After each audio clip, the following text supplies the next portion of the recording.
How to fix mobile data is not working in Redmi Note 13.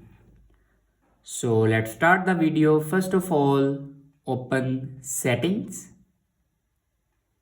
In settings, scroll down and then click on more connectivity options.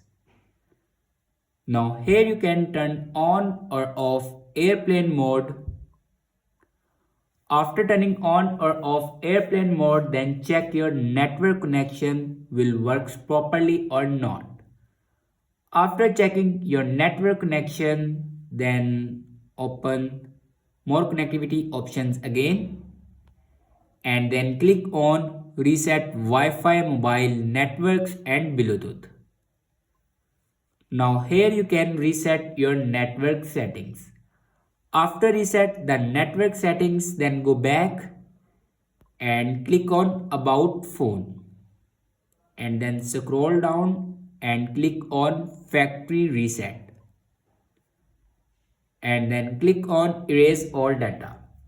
After do factory reset, your problem will be fixed. I hope this video is helpful for you. Thanks for watching.